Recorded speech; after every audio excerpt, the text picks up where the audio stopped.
What's up, guys? I hope you're having a good day, and I hope you're ready for this great episode on the 1970s. But I just want to let you know that we are still taking sponsors for the podcast. It is done by an episode-by-episode basis. So if you are a store, a brand, a tailor, or anything that is interested in doing that, let us know. You know, we do ad reads at the beginning, or at the middle, or at the end, mentions in our Instagram stories, and links in the show notes and stuff like that. It's all going to be there. There's a really great PDF that I have created that we can send you. So if you're interested in becoming a sponsor of the podcast, you can send us an email at styleanddirection@gmail.com.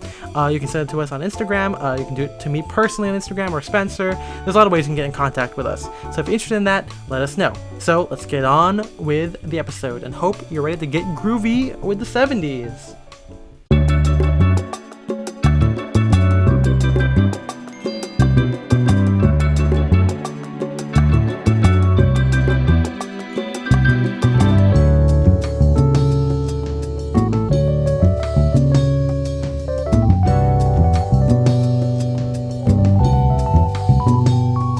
Hey guys, welcome to Style and Direction, a menswear podcast without the stuffiness. I am Ethan M. Wong. I'm Spencer DSO. And this is welcome back. I mean, I thank you again for those of you who have contributed to our Patreon. Again, the AMA episode was a lot of fun to do, and there's still a lot more questions. Yeah. You know, and we get them all the time. You know, and it's really great. And so far, our Patreon and our Discord has been really well. I mean, there's only a couple people in it at the time of recording, but I can see that's going to be a lot of fun. We've already got some cool inspiration pictures, lots of great shopping links in there. Mm-hmm. So consider joining our Patreon to get access to Discord, extra bonus material, and everything like that.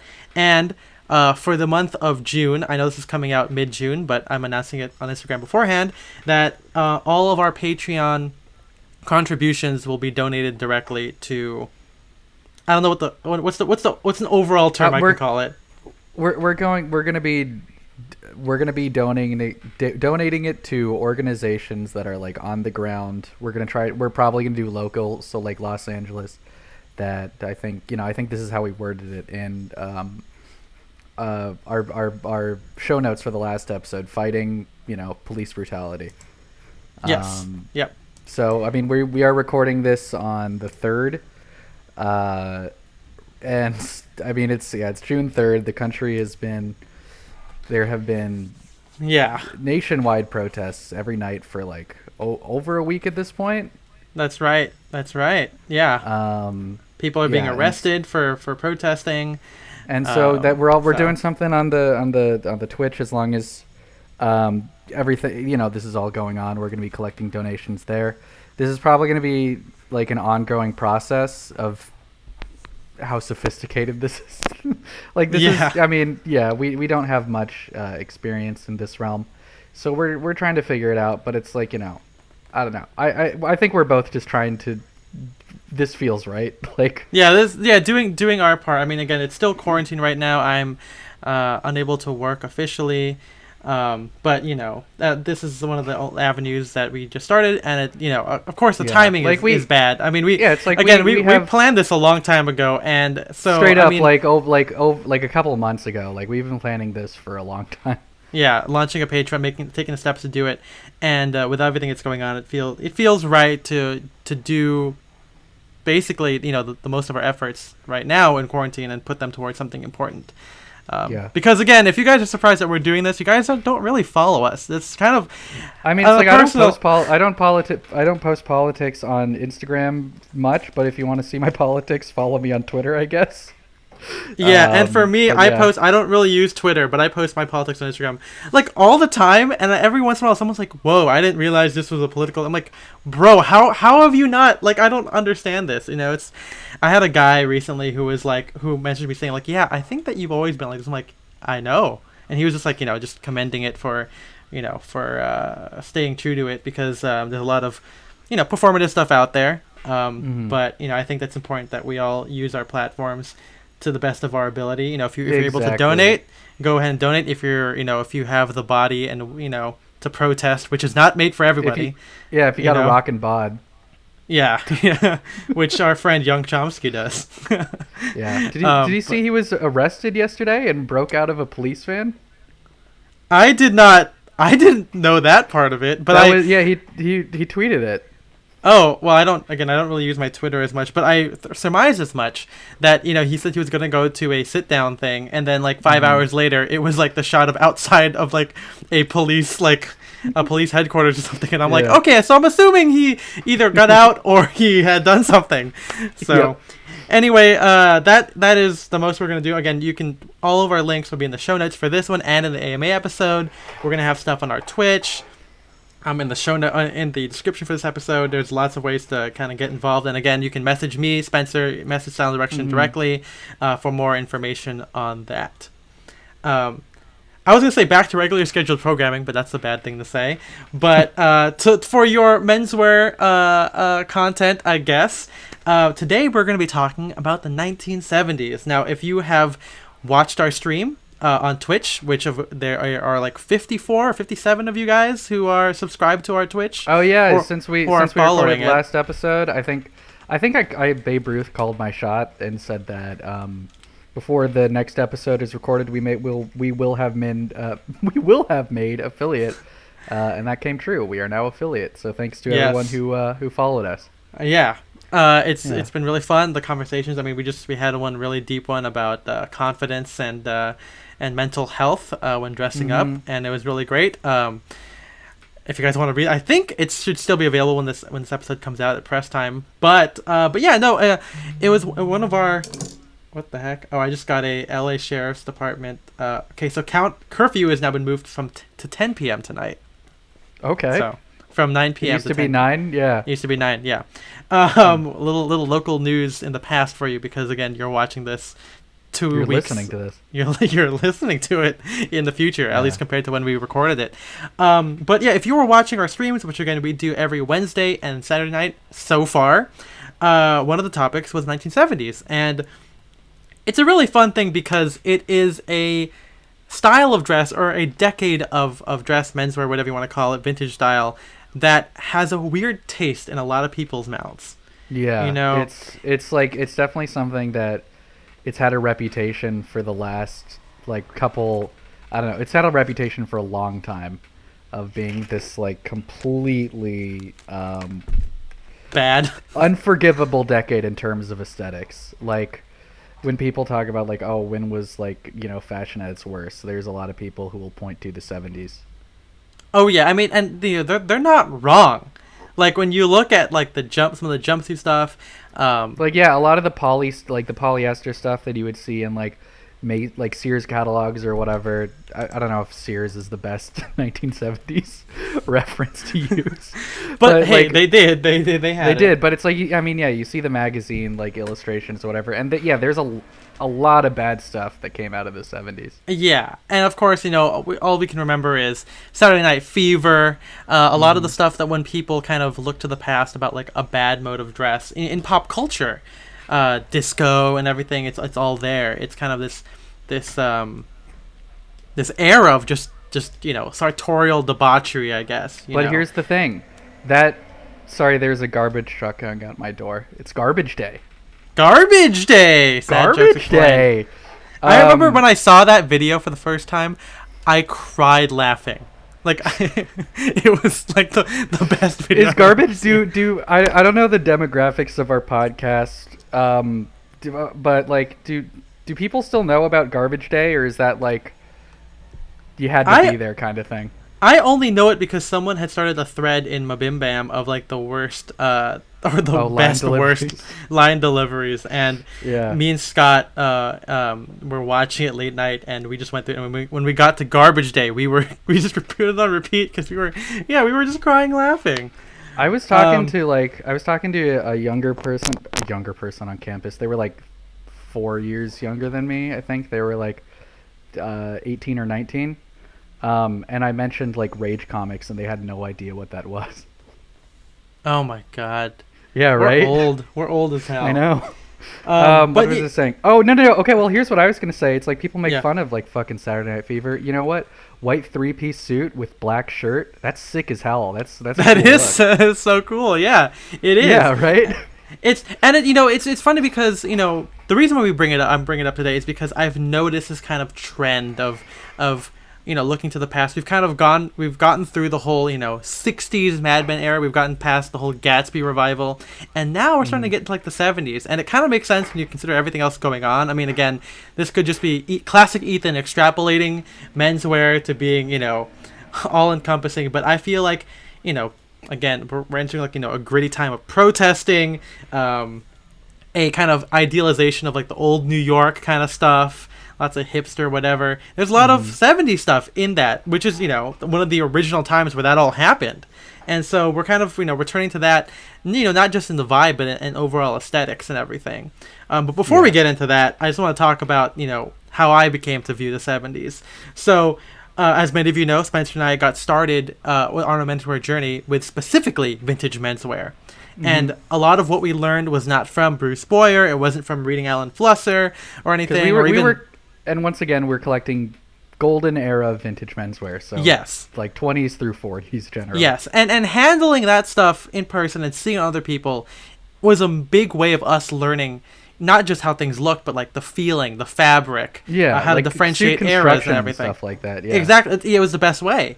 And so one of the tips that vintage people taught us was to avoid things from the 70s. And the reason why is because, not just of the polyester, but because of overall aesthetics. Now, in the 70s, it was kind of a revival of the 1930s. It's not an exact, redo, but it had a lot to do with, the old swing dance, early swing dancing, late jazz age era tailoring. It was, when you look at those things in the golden era, they were aesthetics that were very bold on purpose. They were dramatic, very like masculine. Like that's what it was. It was supposed to be very masculine. Yeah, it was. It's meant to ideas of masculinity have been changed overall. Through each year, and in the 30s, and early 40s or late 20s or whatever, it had this kind of it's a little bit feminine, but mask at the same time. You had like a high waist. Well, you had a kind of a fitted waist. We'll go ahead. It's like an Art Deco, like Atlas, like kind of. That's what it made you look like a Greek god, like a very classical. Yeah, wide shoulders, very slim waist with strong legs and everything. And the way they accomplished that through tailoring was extended rope shoulders, maybe not as pagoda as like the 70s, but you had that nipped waist, short jackets, like that. That not like Tom Brown short, but cropped, shorter than later, and a high waist that had a wide leg, but a kind of a very small flared design on it. You can see that in a lot of more youth centered tailoring. And especially what we're talking, it can be. We're not necessarily talking about bell bottoms, although those were also pretty popular in the 30s, again amongst youth. But it's like a very narrow top block. With wide straight legs is generally the look. Yeah, exactly. And when you compare that to what you see in the 70s, the analogy is just, it's very clear. Even in the way they illustrated things, right? I mean, that was still, take a shot. That was still a time when we still had menswear illustrations in the mainstream. Probably the last vestige of that. You look at the Brooks Brothers or Ralph Lauren and everything. Right before it just got that was the last time it was cheaper to make an illustration than it was to take a photo. Exactly. And so, you see a lot of the similarities, but there's a lot of differences too. I mean, again, you got more of a pagoda shoulder where, you get that concave kind of thing. It's a very strong kind of thing to it. Jackets were made longer in the 70s. Yep. And you had to, because of that, they heightened the gorge, which again is the placement of the notch or the peak on a lapel, and then lowered the button stance. It wasn't as low as the 80s, but you had this idea of elongating the torso. You still had a very nipped waist, and in fact, nipped waist and a high vent. Yeah, because jackets in the 30s typically would not have vents, but that's okay because they were shorter. But when you have a longer jacket that's really narrow at the waist and a little bit narrow in the hips, if you don't have a vent there, it's impossible to get anything from your pockets. So yeah, exactly. Yeah. And again, this was not everyone was into disco, but it was about elongating the torso, right? And so that's why you had the high waist wasn't as big as it was in the 50s, but you still had a relatively high mid-rise to high-rise trouser. And because they didn't want to just reproduce the 30s, they made the legs slimmer. right? And so you had like a slim in the thigh, and then a very, depending on the maker or the brand, a very moderate to exaggerated flare to a no break. Yeah. Because it's like, because it's, not everything was like, was bell bottoms, but a lot of stuff had a very similar fit to like cowboy jeans you find, where, like as Ethan was saying, like very tight in the thigh and the seat, like pretty small waist, and then like a little bit of a boot cut. That was like probably the typical, that casual. Yeah, exactly. Yeah, and again, that's like, you incorporate that into your tailoring, because I mean this was an age of mid 60s and onward was like an age of classic, a casual style as regular dress. You don't really have that in the past. In fact, in the past, when you look at it, the 30s, it was more that casual clothing took after tailoring, and so now you're having kind of a reverse on that. And plus, in the 70s, right, it's kind of like a what do you call it? Rebellion or a contrast against like the 60s, the Ivy look, where it was very plain. It was straight fit sack cut, sack jacks. It's just like, the man in the gray flannel suit, like conformity. Exactly. And so it was like a quote unquote fashion revolution. It's like, okay, was it the 70s that was the me generation, or was that the 80s? I don't know. Let's Okay. look it up real quick. I'm on it. I got it. The me generation is the baby 1970s was dubbed the me decade by writer Tom Wolfe. See, it's like, it's all about individualism, like setting yourself apart. Exactly. And so, that's kind of what the 70s were. So you have all those things. So I think it's important for us to understand it. Like, a lot of vintage people paint it as like, oh, they were just trying to be the 30s. But now looking at it, it's its own kind of, it's its own aesthetic. It's its own take on things, which, as a guy who now experiments with a bunch of different stuff, makes me more open to trying things. Because, again, before, especially if you read the blog when it first started in 2015, it was more about reproducing, doing the exact period accurate stuff. And now it's more like, okay, what do I like? What can I take from these different things? And Which is a very 1970s approach to fashion, as we'll get into later. Exactly. And so, now it's like, it's opening myself up to it.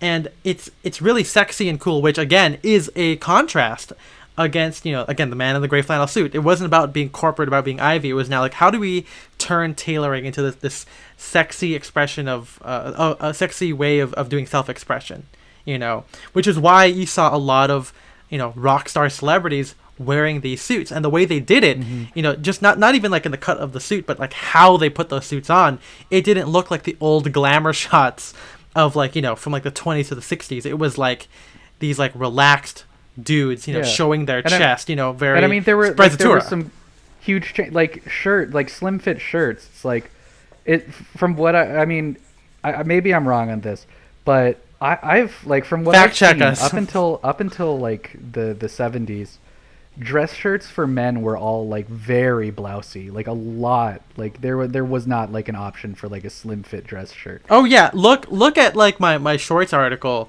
when guys are wearing like OCBDs casually. Those things are huge as hell, dude. There's like a picture of a kid like holding his bike, and it's like a fucking like A shaped on him, dude. It's crazy. Yeah, like the 70s is the first time that I see like guys wearing like skin tight like dress shirts and stuff like that. Like that just didn't really happen before. You could call that, like a sexual evolution too, right? Because it's like, you can show off your physique now, right? It wasn't something that's hidden under, layers. And of it wasn't something, and like a lot of times it wasn't something that the suit was like building for you as you had in the 30s. But especially in like the more casual stuff, it was like, you kind of had to have it yourself. Yeah, which I mean, talking as two guys who are not the sexiest guys, it might not be the best thing. But the attitude is really cool, and that's why, when I look at a lot of the inspiration that brands do today, in the menswear space, a lot of it is pictures of the 70s, because they have this way of wearing things that just looks, even though it's like bold and crazy, it just looks so natural, like I think that Mick Jagger is probably like one of the most reblogged like Dye pictures. Workwear, like Derek has this great article that's like, wearing the bold shoulder casually or something like that.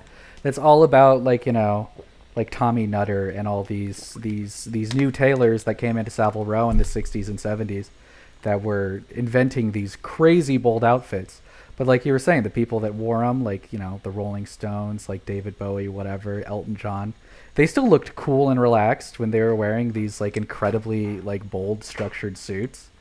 Yeah, and I think that's that's something that like to me was like a game changer, because a lot of people in the menswear space, or even just enthusiasts in general, have this idea that when you wear something of structure, it should be formal, right? That's why you get a suit. You're trying to hide everything, but it, clearly in this era, it goes along with my I guess the ideals I've done since then, is that you can wear something classic menswear, tailored, whatever, and still have kind of a cavalier attitude toward wearing it, because it's just clothes. And this is kind of where one of the first times where it's been embraced wholeheartedly and shown on photographs and illustrations and everything.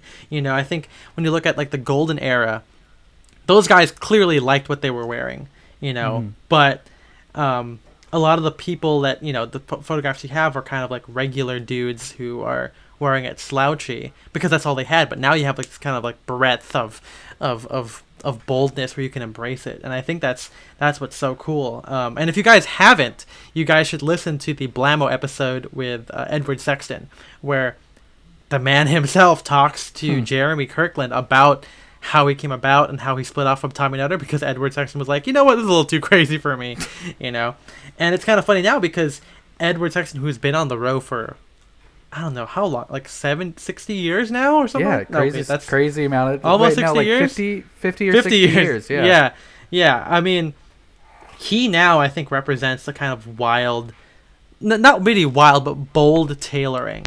Yeah. And I've seen some of it myself, worn by some of our friends, our colleagues in the industry, and it looks really cool. And again, I still, let me just get this out of the way, I still wouldn't wear it myself, but there's always something to learn from looking at them. And I think that a lot of people, again, like I said earlier in the pod, a lot of people are kind of taking after that now. I mean, you see one of the newest brands out there, tailoring brands, is Husband's Paris. And there's, again, another great Blammo episode, or I think maybe it's not Blammo, it could be Handcut Radio, where he talks about this idea, and the guy behind Too many Husband's, menswear podcasts. There's so many of them, and we're one of them. But yeah, no, the guy behind him is saying like, he's clearly like, he's like a 50 or 60-year-old guy, so his cultural height was probably in like the 70s, right? And so he was saying that he wanted to make a brand that brought back that old idea of like sexy tailoring.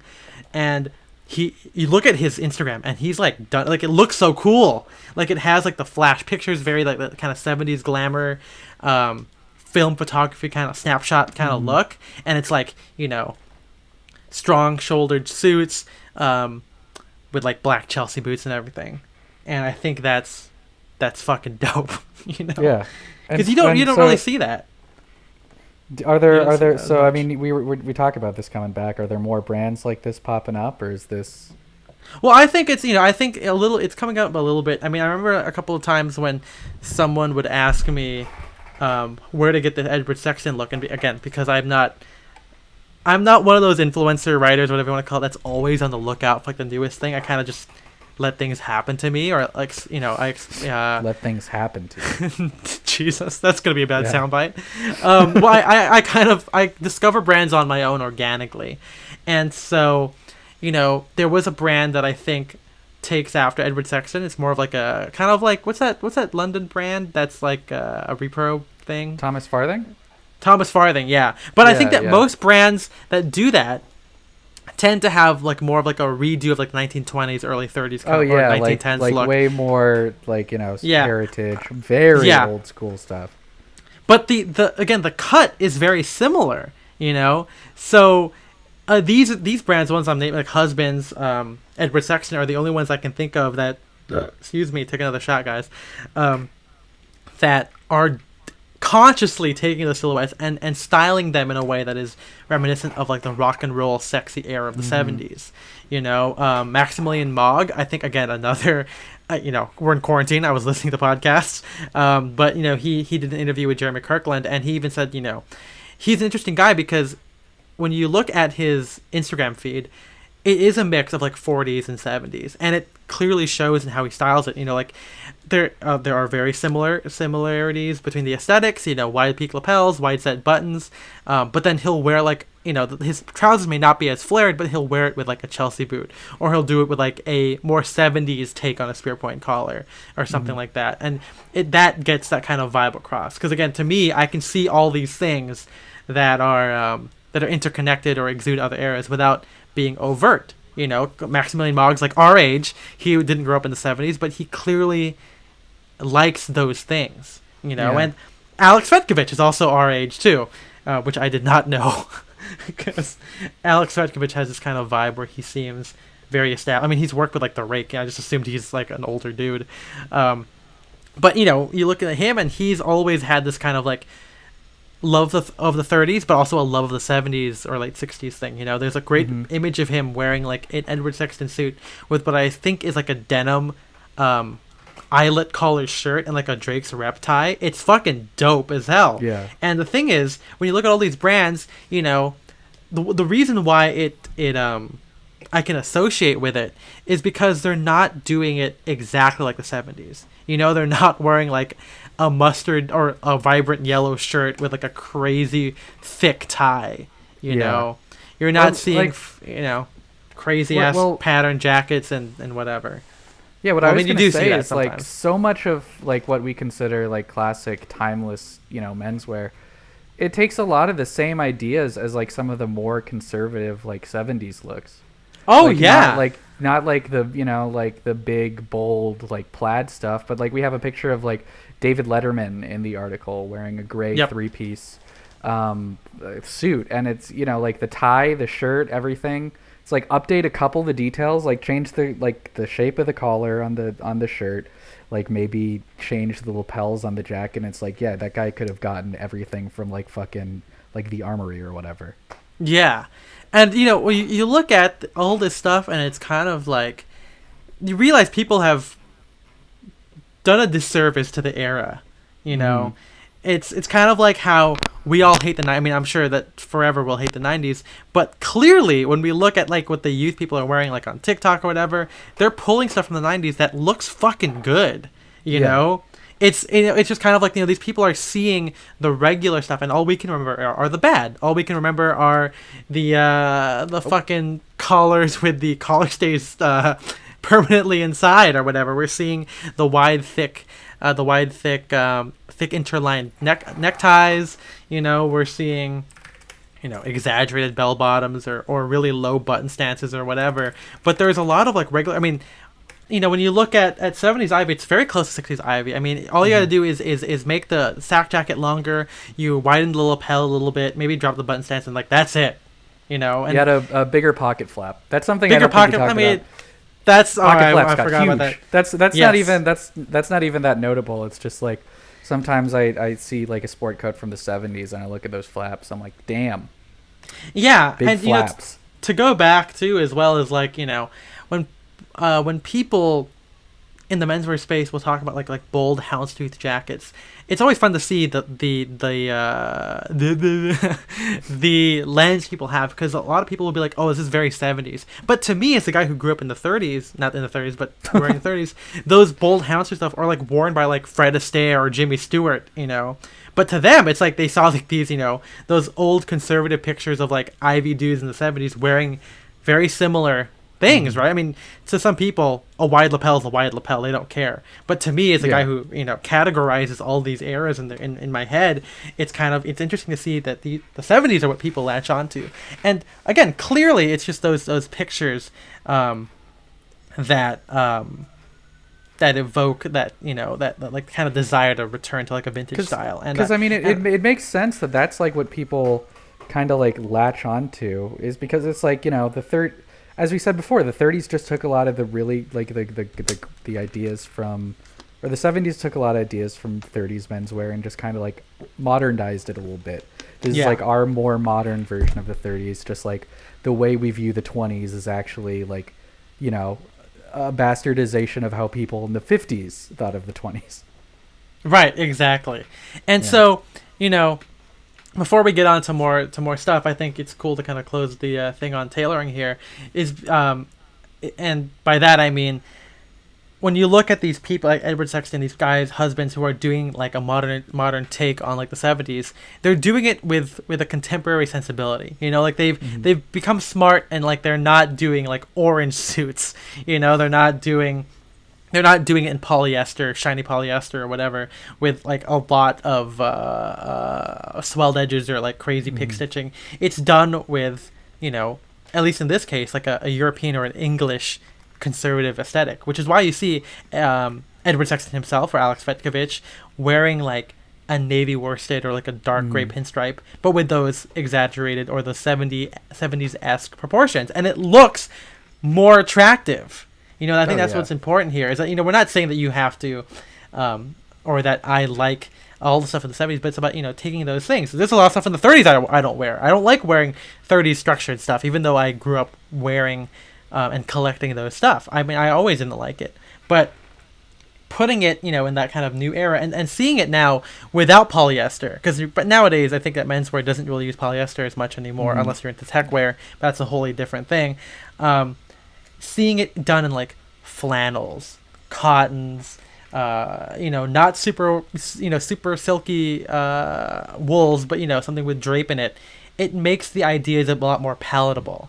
You know, again, doing it in somber colors, solid suits, you know, and not, you know, wild pattern shirts or whatever. And again, in the article, there's a lot of ways people do it now. You know, I think that wearing it with a tie is still a little too much for me. But, you know, when guys wear like I think it depends, because because what we've talked about, like there's like a very like quintessential like 70s conservative look of like dark suit with like, you know, just a plain shirt and like a knit tie or something like that. And if done right, it's like, it's a very simple look. And obviously we talk a lot about pattern mixing, which we like to do, but it's like, if you can wear that right, it's, it looks sick as hell, man. Yeah, I mean, again, and I love the pictures of more of the rock and roll stuff where they're wearing just a plain or maybe a patterned open shirt and then like the suit. I think that looks cool, right? It's kind of the similar, it's a similar ideas of why the Aloha shirt with tailoring work. When you wear an Aloha shirt, you're not wearing it with checks or pinstripes. Or I mean, you can. That's, you know, expert mode. But when people do it, they're wearing it with like solid blue suits, white suits. And, you know, that idea of Aloha shirts with stuff, it is a 30s and 40s and 50s thing, but the way that we think of it today with the rock and roll aesthetic, the very kind of more casual, loose, sexy take, is a 70s thing, you know? And so doing it that way is kind of like the way that I do it now. You know, it's something that I've been trying to do a little bit. I mean, there are pictures in the article of me pulling more inspiration from the 60s and 70s, and what's cool about it, and I talked about this on the stream too, where I don't have to buy an entirely new wardrobe for this, like, because my stuff in my wardrobe is very vintage leaning. It's about exuding the vibes, you know. It's not about having to buy the exact same thing, because otherwise then I'd be fucking broke or more than I am, right? So, you know, a 40, there's one great example in the thing where I'm wearing a 40s gabardine suit that I've taken out the shoulder pads off, so it's very slouchy, you know, it's a very wide leg, but you wear that with like a sports shirt and fucking black Chelsea boots, and it, you know, that can make the 70s look, especially to like a random person who will never know, right? No one's gonna be like, hey, that's a 40 suit, you know. But like, to me, it's really cool because, you know, seeing the versatility you can get from a classic wardrobe, at least with mine, is super important because it allows me to try, you know, experiment a little bit. And it's really cool because after I got my Chelsea boots, I love wearing, that's why in the AMA, when they asked what my 3 top shoes are, I didn't say a black Oxford, I said a black Chelsea boot, because I love the look with jeans and I love the look with tailoring. And of course, you know, it's kind of harder to do when you have a slim leg, so that's why I wear wide legs, because wide legs, they can look really nice and drapey. You know, you wear that with loafers or whatever, but when you wear it with a boot, it heightens the leg. It has a bell-bottom look, even if the leg itself is not flared at all. You know, and I think that, you know, that picture I posted on my story, you know, a couple of weeks ago or a month ago, whenever this comes out, but a lot of people were like, whoa, is that a 70s suit? I'm like, no, it's not. It's a 40s suit, you know? But I'm just wearing it. I mean, I'm wearing a 40s suit with a 50s shirt, but the whole thing just looks 70s. I think it's really cool to do, again, by using more muted stuff. White suits are cool, blue suits are cool, but just even a gray suit or a solid suit with the vibes, with the aesthetic, with the attitude is a good way of getting those sexy, I guess, vibes across. Yeah. Get those sexy vibes. Yeah, exactly. And that's something that's been kind of like, again, I've been doing it in quarantine. It's still hot here, which works because I don't have to wear a tie. I can just have my shirt unbuttoned. But it's one thing, to kind of see if you're feeling bored, which I'm not bored of my wardrobe, but I'm always looking about ways to kind of change it up every once in a while with what I have. I think it's entirely possible to take vibes from the 70s and incorporate them there. And especially that look is done best with like t-shirts and turtlenecks and everything too, and doing the runaway collar, even though it is a 30s thing, it's a 70s thing in most people's minds. So yeah, that's a really it's cool like thing. Here's the as we talked about on stream, like there was a lot of kind of just like innate sprezzatura in like 70s menswear. Yeah, definitely. So it's like the runaway collar that we do is like, it's like, of course there's like the very crisp like disco runaway collar where it's like, it's flattened entirely, over your suit. But a lot of the ways that people did it was they just had like one collar out and one collar in the jacket. It's a very casual, very nonchalant way of doing it, and I think that looks sick as hell. Exactly. But now let's move on to the more casual side, which I think that you have had a lot of inspiration from, because this is like, if we look at the, I don't know, but maybe not political, but the social background of the 70s, you've got a lot of stuff going on, you have way more students here, if we're talking about youth, who are not just, the Ivy League, but you've got like regular people, right? Yeah. And as a result, at least in my understanding of the era, and look at the pictures and everything, is that this was a time when clothing, not just tailoring, was becoming its own thing of self-expression, but that you were able to kind of combine things in casual wear that may not have been, intended to go together, but people did it anyway. This is not just about wearing t-shirts, which are usually at this point underwear or novelty wear, right? You got graphic t-shirts, you got like band tees or whatever, but people are wearing those as outside clothing. You had the widespread adoption of jeans, way more than in the 60s. You had, or 50s or whatever, not just the whole James Dean, workwear. Or it's like, it's like most people like after World War II probably had jeans, but it's like, this is what I wear like on the weekend when I'm gardening or like mowing the lawn or like running a quick errand. But it's, and then it, you didn't wear them out if you were an adult. Yeah, exactly. So that's what's super cool. You have like, you look at all like the hippies and the protesters wearing like fucking military jackets and stuff. You see them wearing overalls and leather jackets. There's just so much there that today I'm not saying we take it for granted, but like a lot of people's ideas of combining non-traditional things, it came from the 70s, and you see that in just how, again, the inherent sprezzatura of the people in the era. Back then there wasn't a menswear blog, there wasn't Instagram. People were doing it because they fucking liked it. They wore fucking chore coats with ties or whatever. You saw them wearing leather tennis shoes with trousers, right? There's like, an ad I think I have there where it's like, made for working out and for hiking. It's a guy wearing fucking chinos with it. It's fucking crazy. But it was an era where that was commonplace. Because people would just like, I don't know, people understood. I'm not saying that people don't understand it now, but I think there was, in terms of people who are interested in fashion, there was a better understanding that clothes function as a utility item, or that they should function as a utility item. So it wasn't people being like, it's like, okay, what's like, it was just a different understanding of clothes. People were more willing to just like, live in them. And it was just a case of like, okay, I'm gonna be out for a while today. I need something that has a lot of pockets. I'll get this like workwear jacket or this military jacket because I can get it for very cheap, and it has a lot of pockets, and it's gonna last me a long time. It's just, stuff like that. Yeah, that I told a story before too, where this is not a '70s related thing, but I was at Dapper Day, right, with my friend. So one of the first ones I saw a dude wearing like a 1930s belt back, and we talked to him. He became a good friend of ours. We haven't really talked to him in a while because he's a vintage guy, and so we haven't interests change or whatever. But while we were at Dapper Day, he was wearing a Palm Beach jacket, and in his pockets was like a fucking newspaper, a book, like his glasses case. And I thought it was super cool that this guy was using his fucking sport coat as a utility thing. I mean, it's a no-brainer, but like to people who there's plenty of articles and YouTubers out there that say, oh, don't even unsew your suit pockets because if you put stuff in there, it's going to ruin the lines of the jacket. That's not what it's for.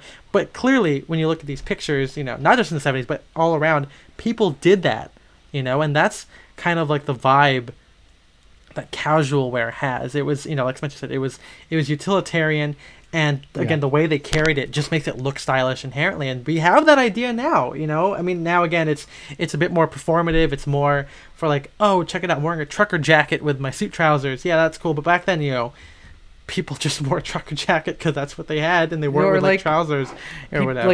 Like you were saying earlier, people wore clothes just because they liked them. Like people, I mean, it's like it was part of it, but the counterculture youth wasn't wearing these wild outfits because it's like, what's the craziest thing I could put on today? It was just like what they had, or at least again, that's the vibe. Right. Like I mentioned this on stream, but I'm reading Thomas Pynchon's Inherent Vice right now because I've seen the movie a ton. I've never read the book. And Thomas Pynchon goes into detail on some of the outfits, and it's like the stuff he describes. Like the example that I brought up was one of the characters is wearing like hickory stripe overalls with like a rayon pink shirt from the 50s, and it's just like that's the book calls him out for an ugly outfit. But I think that that kind of nonchalance and like picking everything, just like that's what makes it cool.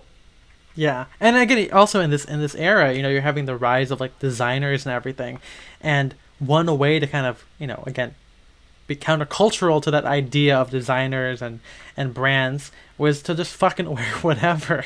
It's a rejection of capitalism, of like trends and everything. And so that's why you had people wearing like military jackets over other stuff, right? It was just whatever you had at the time, whatever would fit the function, you kind of just threw it together. And that is something that people do today that may not be recognized as like a very 70s thing, because you don't really have that in other eras. You had very specific items for specific things, Yeah, it's like you had like it, back earlier than the 70s, you had like sportswear that was specifically for sports. Like, military jackets you didn't wear unless you were like a vet or, again, I guess just shopping at surplus stores. But yeah, right. It's just I different. mean, yeah, you see pictures of like Andy Warhol wearing like sport coat and jeans, right? Mm-hmm. Like that's something that was unprecedented. I mean, before people did it like in like Dust Bowl stuff because all they had was denim work pants, and then you'd wear it with like a sport coat because that's like maybe the only thing that they brought with them, right? But then here you have it as like a kind of a conscious choice. Again, well, I'm sure Andy Warhol was doing it to be subversive because artists or whatever. But then again, that idea of mixing things that don't traditionally go together is very important and very cool for self-expression that we do today. The idea of wearing like a tweed jacket and jeans is a very 70s thing, Yeah.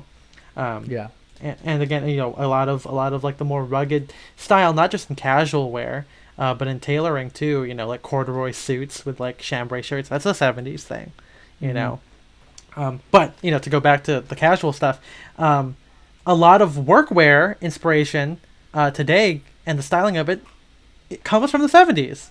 Like these guys wearing fucking like vintage like hoodies with jeans and sneakers. That's a 70s thing. Back then in the pictures of my hoodie article, when you saw people wearing hoodies, it was mainly with athletic wear, right? That concept of introducing straight athletic wear into regular style was not a thing, or not, at least not a wide thing, until much later. Wearing like puffer jackets or puffer vests with stuff, That's the kind of a 70s move. So when you look at like, Newton Street Vintage, or even how Bryceland's does it, or a lot of Japanese stuff do it, it's a very, even though they're wearing 40s, 30s style stuff, it's because in the 70s that was what was like surplus, or that's what people were finding in thrift stores or secondhand, or what their parents handed down to them. Exactly. So combining it in that way is super fascinating, and again has like kind of inspired the way Spencer. I'm sure how Spencer dresses, and the way that I dress too, as I continually find my dress down style, my casual style, non-sartorial, whatever you want to call it. But yeah, so Spencer, how do you filter your how do you think about things, combining things nowadays? Because again, you've tucked in like a chore coat into as like a shirt into your pants too, right? Like there's a lot of stuff. Wearing like all my influences together. So I like outfits that combine like IV and workwear and military surplus. I don't know. I try to just do it the same way, that like with that same kind of nonchalant attitude. So say there's a day where we're stuck in quarantine and I'm not doing much. Maybe I'm just wearing, like I said in the AMA episode, maybe I'm just wearing like a big Oxford or something. But then I want to go for a walk and it's a little bit chilly, so I'll like throw on I'll throw on like a light jacket for pockets, like a military jacket, and then a barber. And it's like it ends up being a cool outfit, but it wasn't something that I spent a whole lot of time planning and thinking about. It was just like, what's gonna get me through this walk in the rain. Yeah, and then that's something that we all hope that you guys think about as well. Like at the end of the day, it's fucking clothes. Put on what you like and put on what will fit your needs for that day. But what about like the whole what do you think is a fascination with like Western wear of this era? Because you got the big belt buckles, like the denim, everything. I didn't write about it because I didn't know how to address that. I just noticed it was there. But so it's like I don't really know the cultural reason, but I think I do. It's just because like Western stuff. Cowboys are cool. It's just part of the American mythos, and it was like huge in the 50s. Like that's right. Yep. It was huge in the 50s. Roy Rogers. There were still like Western TV shows on every network all through the 60s and early 70s, like fucking Gunsmoke, whatever. What other Western? I don't watch much old TV. Sorry. What's the thing that in the beginning of Once Upon a Time in Hollywood? The whole Bounty Law. Bounty Law. Oh yeah. Also, by the way, like a lot of the stuff from that, it's fun to see when you look at those things. It's like how the 70s saw Western wear. It's not period accurate, right? It's like you're watching a very stylized version. That's what Once Upon a Time in Hollywood gets right. They do period costuming. Like sometimes you'll see like a movie within a movie and say it's like, okay, so this is like a movie set in the 80s and they're making a movie set in like 1935 or whatever. I can't think of a specific example of a movie that has that exact plot line. But, typically you'd see when they do the costuming for the movie within the movie, they just do like 30s period costuming, not how a designer would design it in the 80s. Right, exactly. So it's like, Once Upon a Time in Hollywood does great, like 60s does 1860 stuff. But I think the reason that people liked cowboys, I don't know, it was just like it was just men. It's like a very masculine American thing. And men were. Ralph Lauren, right? Ralph Lauren is probably a great example of bringing that that style into the regular world, right? Also overall too, right? He kind of, according to the documentary, according to the timeline of when he introduced his looks, it's like he was at the forefront of not just the tailoring side of the long vintage jacket, very 30s redo, but also the rise of Western stuff in so everyday style. It's super easy if you want to put together a very masculine traditional outfit. Just if you throw on a fucking Western shirt or cowboy boots, people are gonna have this image in their head about this very romantic image in your head that, or in their head, that it's is associated with those pieces. Exactly. And I think whenever I look at these pictures, it's whenever people like do like the whole like the lumberjack look is kind of 70s to me. It's not as 50s as 40s or as 40s as people make it out to be. I think it's a very 70s does 40s. Very like conservative 70s, if we want to call it that way. Where it's not super wild, but that idea of like the work boot with like the slim selvage jean, that's kind of a 70s kind of take on it.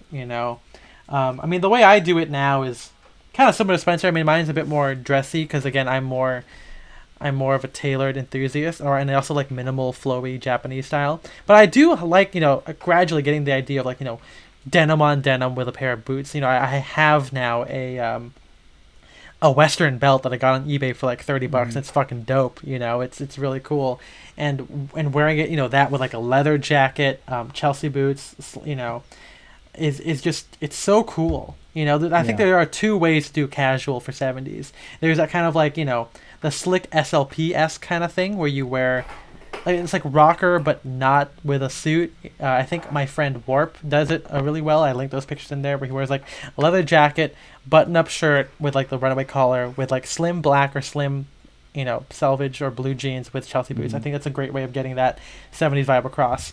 And then there's the other way of like the more crazy rugged ivy that you want to do it, right? Like M65 over a fucking turtleneck and jeans and boots, or like layering on vests or something over shirts. And one thing, because as we approach almost the end of this, one way to kind of get it across really well is to have facial hair and crazy regular hair. No, exactly. Like facial hair is accessory. And this is something I was thinking about doing. Once again, this is, this is something that we're recording in the age of COVID, which means every time I go outside, I have to wear a mask.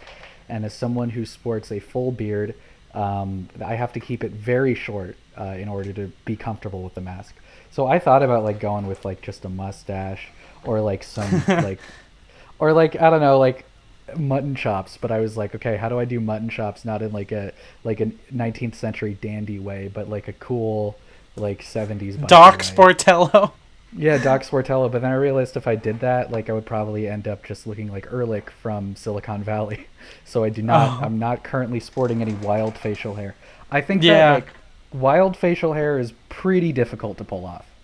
I mean, because nowadays wild facial hair or like long beards is a bit more of like a lumbersexual 2010s kind of manly man kind of thing. Like one LRG on Instagram, he has like, I think he shaved it so it can fit into a mask, but he was rocking some great mutton chops. Now he's rocking a great stash. Yeah, but that's like one example of, it's a little bit harder. I think doing a beard is fun, but I if you're I have a beard now for the past year or a little over a year, and my hair is long, and I think that a lot of people I think today do it more of like a like a 90s thing, especially the youth, right? The whole middle part kind of thing.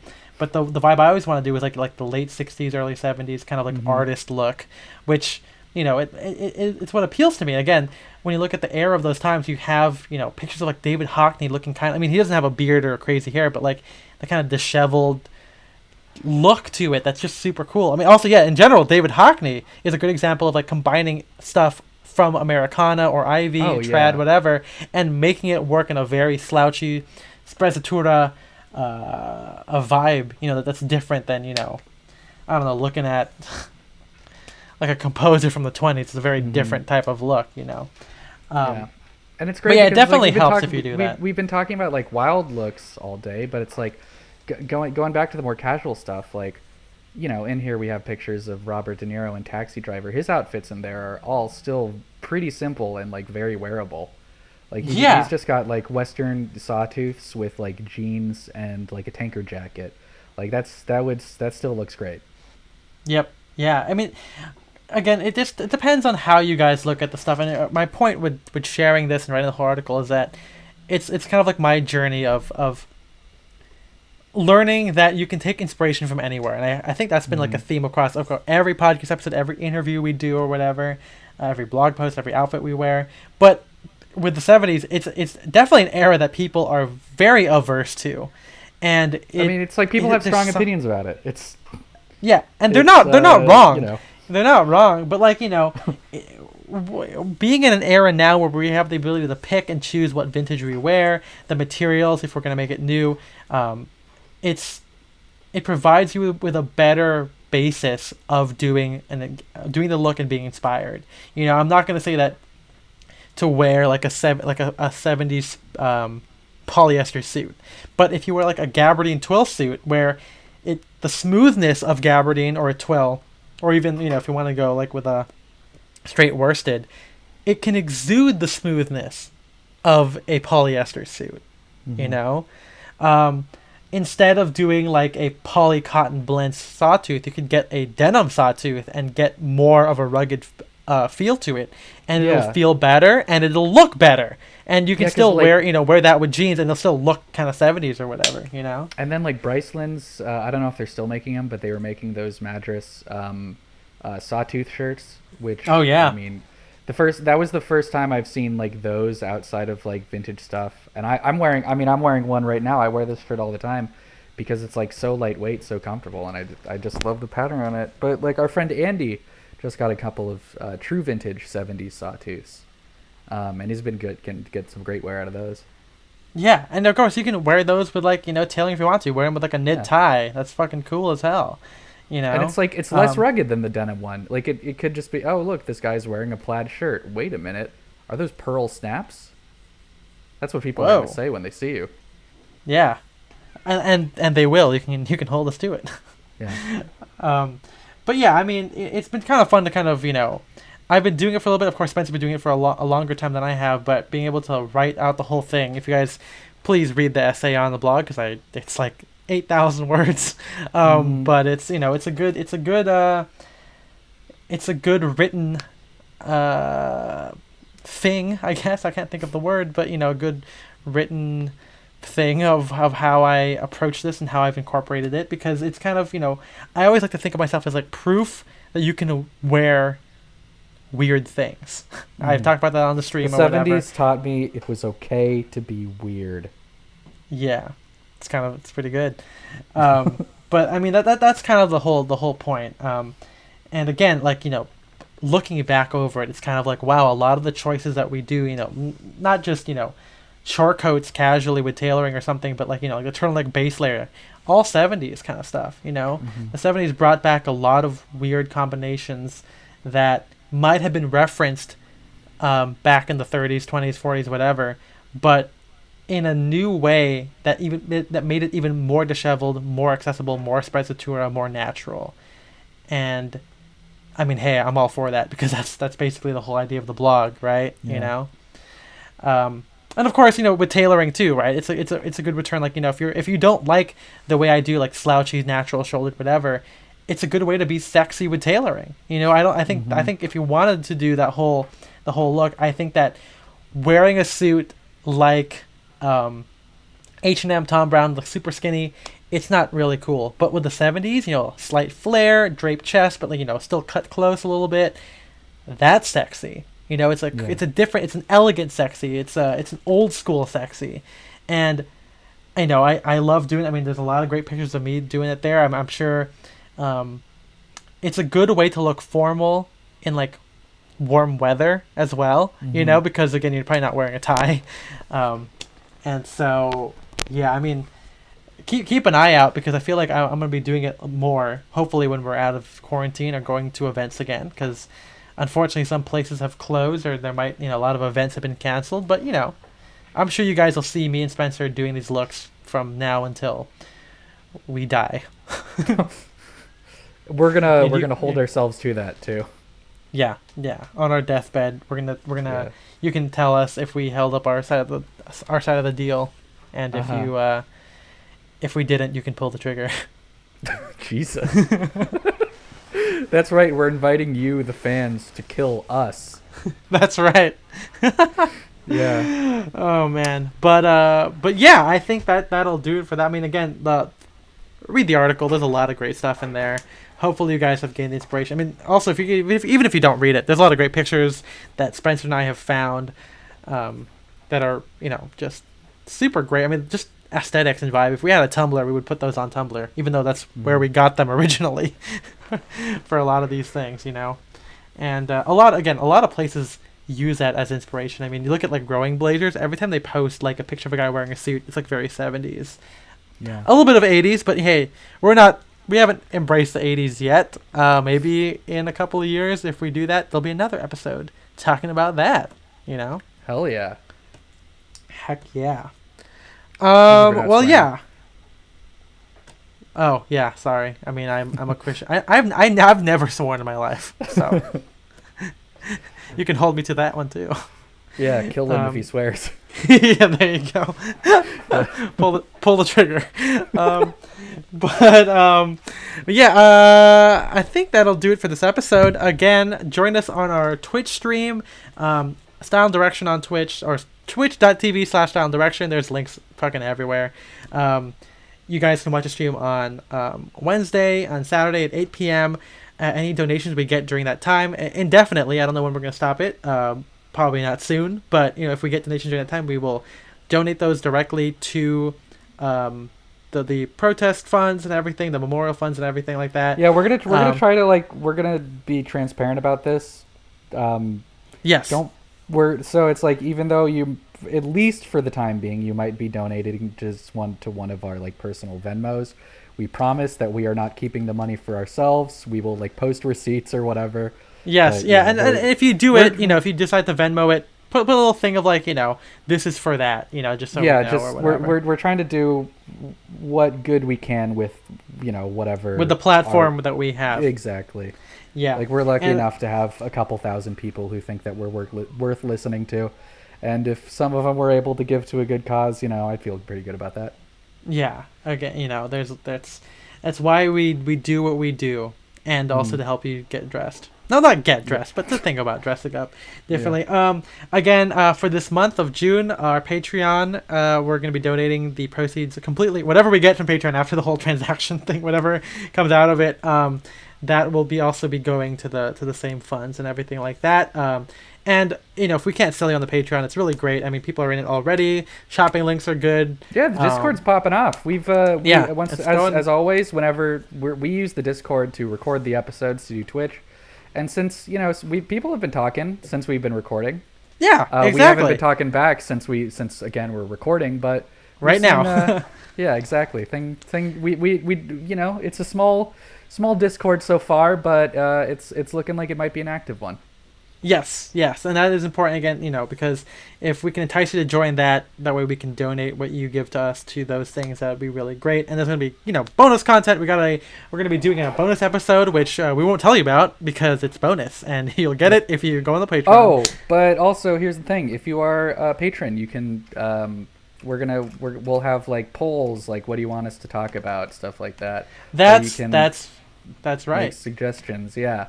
So if there's something you really want us to talk about, hey, there's a way. That's right. Mm-hmm. Again, we also have a YouTube channel which we're uploading the highlights. In case if you miss all the cool stuff happening live on Twitch, it'll be on there. As well as old episodes, of just so you can have them on your computer if you don't want to have SoundCloud open or whatever. And then follow us on Instagram at Style and Direction, all spelled out. I am Ethan M. Wong. I'm Spencer DSO. This podcast is produced by MJ and Matt. Big thanks to them, and big thanks to Seth Peterson, who is a Sadcast fanatic. That is our top tier. Thank you for being our top level patron. We really appreciate that. If you guys want to be mentioned at the end of every one of our episodes, you can donate. You can become a patron at the top level. It's just the same thing. You get the same benefits as the other patrons, except that we mention your name, and it really helps a lot. Again, this one for this month, it's not going to go back to the podcast. It's going straight to the organizations that we're going to give to. But thank you again, Seth. Really cool. And he's in the Discord. So he's in the Discord right now. Our Patreon is going to be like with everything. It's going to be evolving. So we're going to. So it's like right now we have just like a bonus AMA episode, some movie reviews, but we might be coming out with some more special stuff once we figure out what to do and how to do it. That's right. That's right. Yeah. It's a fun journey, and we hope that you're here with us. And again, even if you're not a Patreon, you're still gonna get these episodes every 2 weeks. So yeah, it'll be great. Anyway, thanks for listening, and we'll see you in the next one. Bye bye. Bye bye. Okay, we're stop recording.